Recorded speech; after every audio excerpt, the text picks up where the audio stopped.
پیام پادشاه در خصوص حملات آمریکا به مواضع حوثی‌ها در یمن.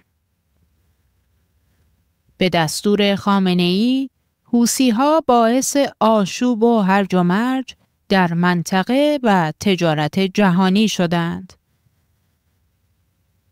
تصمیم رئیس جمهور ترامپ برای شکست دادن آنها درست است.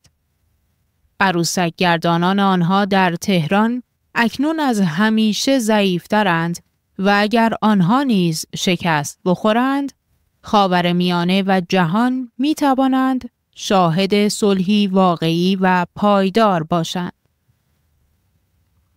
با افزایش فشار همه جانبه بر رژیم اسلامی، هم فشار داخلی و هم فشار خارجی، مردم ایران آماده‌اند تا ضربه نهایی را به پایه‌های لرزان این حکومت جنگ، ترور و ویرانی وارد کنند.